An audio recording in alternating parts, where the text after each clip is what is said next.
Bismillahirrahmanirrahim. Assalamualaikum warahmatullahi wabarakatuh. InsyaAllah hari ini kita akan sambung subjek tajwid, iaitu pelajaran yang kelima, pelajaran yang terakhir insyaAllah hari ini, iaitu pengenalan rasam Uthmani. Okey. Sebelum kita start kelas, jom kita baca doa sama-sama dulu. Bismillahirrahmanirrahim. Allahumma ftah alaina hikmataka wa anshur alaina min khazaini rahmatika ya arhamar rahimin. Amin. Okey, hari ini kita akan masuk tajuk pengenalan rasam Uthmani. Okey, apa dia rasam Uthmani ni? Okey, jom kita tengok kotak oranye ni. Pengertian rasam Uthmani. Rasam Uthmani adalah satu bentuk penulisan yang mempunyai beberapa kaedah dalam menulis ayat Al-Quran serta mula digunakan pada zaman Khalifah Uthman bin Affan. Okey, maksud rasam Uthmani itu adalah satu bentuk penulisan yang mempunyai beberapa kaedah dalam menulis ayat Al-Quran. Maksudnya Al-Quran yang kita baca sekarang ni, itulah rasam Uthmani. Tengok tulisan dalam Quran kita, itu adalah rasam Uthmani. Bila dia mula digunakan? Rasam Uthmani ni mula digunakan pada zaman Khalifah Uthman bin Affan, iaitu sahabat Rasulullah SAW. Sebab itu dinamakan rasam Uthmani, sebab dia mula diperkenalkan pada zaman Saidina Uthman. Okey, jom kita tengok sejarah ringkas. Sejarah ringkas mengenai rasam Uthmani dan tahap penulisan Al-Quran. Okey, apa dia sejarah dia? Asal usul dia. Okey, jom kita baca. Apabila agama Islam telah berkembang luas, banyak kota-kota Islam telah dibuka. Lantaran itu, Nabi Muhammad SAW mengharapkan beberapa orang sahabat untuk menjadi ketua mengajarkan ilmu Al-Quran. Setiap daripada mereka mengambil bacaan Al-Quran daripada sahabat yang masyhur. Masyhur tu sahabat yang terkenal ataupun yang popular, yang telah diutus baginda, sehingga timbul perselisihan dalam kalangan mereka tentang cara bacaan Al-Quran. Okey, langkah penulisan rasam Uthmani adalah untuk menangani situasi ini dengan bertujuan menyatukan umat Islam. Okey, kisah dia, jom kita tengok balik. Bila agama Islam ni dah berkembang luas lah kan, dekat dunia ni, banyak kota-kota Islam telah dibuka dekat tanah Arab.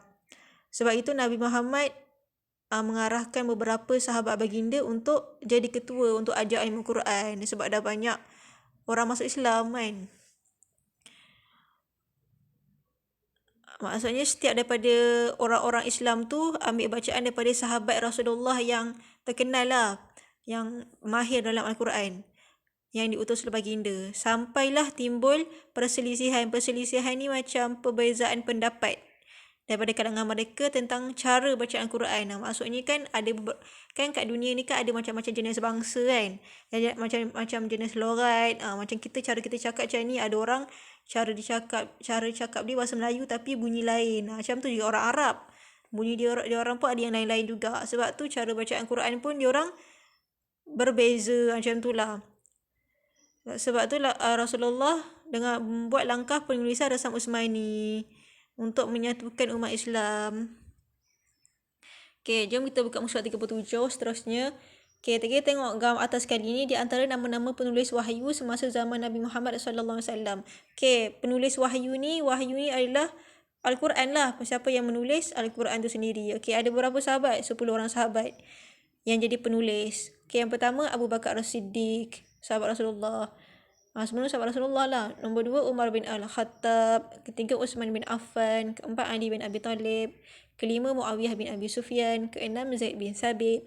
Ketujuh Jabir bin Abdullah. Ke-8 Ubay bin Ka'ab. Bukan Abi ni, Ubay. Ubay bin Ka'ab. 9 Khalid bin Al-Walid. Yang ke-10 Abbas bin Sa'id. Okay. Setelah Rasulullah SAW berhijrah ke Madinah, baginda telah menggalakkan penulisan dan mendorong agar umat Islam belajar menulis. Hasilnya terdapat lebih 40 orang penulis di kalangan umat Islam pada masa itu. Kebanyakan mereka adalah penulis wahyu. Bila Rasulullah ni berhijrah ni berpindah ke Madinah. Kat Madinah tu nama tempat, baginda telah menggalakkan penulisan dan mendorong umat Islam untuk belajar menulis. Maksudnya Rasulullah ni menyuruhlah, menggalakkan orang untuk belajar tulis Quran. Akhirnya terhasillah lebih daripada 40 orang penulis Al-Quran. Okey, sekarang kita tengok bawah ni pula. Tulisan dan penulisan Al-Quran. Kita belajar bahasa Quran hari ini. Terdapat perbezaan di antara khat dan resam. Okey, apa dia? Khat berhubung dengan pembentukan huruf, manakala resam adalah mengenai pembentukan perkataan menerusi huruf-huruf hijaiyah. Menurut sejarah, penulisan ayat-ayat Al-Quran telah dilakukan di bawah pengawasan. Maksudnya, ada perbezaan lah di antara khat dan resam. Kalau khat ni macam bentuk-bentuk huruf kan. Manakala resam tu adalah perkataan yang banyak daripada huruf-huruf khat tu lah. Resam tu banyak, khat tu satu-satu huruf. Okey, menurut sejarah tu pula Al-Quran ni telah diawasi oleh apa? Yang pertama, di bawah siapa? Yang pertama, Nabi Muhammad SAW ketika di awal penurunan wahyu Al-Quran dengan menggunakan Al-Khat Al-Ambari Al-Hayri. Maksudnya waktu yang pertama sekali Rasulullah lah jadi mengawas orang-orang yang menulis Quran. Yang kedua, Khalifah Uthman bin Affan pada zaman selepas kewafatan Nabi Muhammad SAW dengan menggunakan Al-Khat Al-Hijazi Al-Makur. Selepas itu timbul usaha menukarkan bentuk tulisan dari Khat Al-Hijazi kepada khat-khat yang lain seperti Khat Nasakh, Thuluth, Ar-Rik'ah dan lain-lain. Maksudnya dulu khat mereka lain lah. Lepas tu berkembang lah jadi khat Nasakh yang macam biasa kita buat selalu khat Nasakh kan.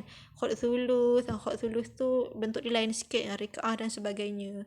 Maksudnya berkembang-kembang lah tulisan Al-Quran. Yang penting cantik lah tulisan dia kan. Tengok ni, kita tengok muka sebelah. Bentuk-bentuk tulisan Al-Quran. Okey, kita tengok ni. Ada bentuk macam ni kan, warna putih ni. Ni khat lain. Lepas tu ni khat lain pula. Ni khat Nasakh. Ni khat lain lah, bukan khat Nasakh, selain daripada khat Nasakh. Maksudnya perbezaan, tapi yang kedua-dua ni nampak cantik. Okey, seterusnya kita buka muka surat 39. Baca dan bincangkan. Okey, kita tengok ni. Kelebihan resam Uthman ni, apa kelebihan dia? Pertama, tulisan asal Al-Quranul Karim yang tulis oleh para sahabat di hadapan Rasulullah SAW. Maksudnya, resam Uthman ni yang kita baca sekarang ni kat Quran kita masing-masing tu kan. Maksudnya ialah tulisan asal dia yang ditulis oleh para sahabat di hadapan Rasulullah. Yang kedua, disepakati oleh 12,000 orang para sahabat. Maksudnya ramailah, majoriti sahabat-sahabat terima resam Uthman ni. Ketiga, sebagai bukti Al-Quran dipelihara sehingga hari kiamat. Maksud Al-Quran ni terpelihara lah bila masuk resam Uthman ni. Okey, ni aktiviti tak apa. Sekarang kita tengok ni, muka surat yang terakhir 40. Tahukah anda Auzid, ni ayat Quran. Bismillahirrahmanirrahim.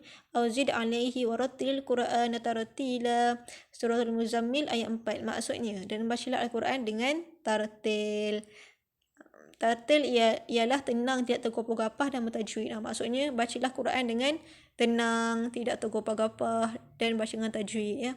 Okey, amalkan membaca Al-Quran dengan tartib dan tartil. Tartil tu apa? Tadilah tenang, tidak tergopah-gapah.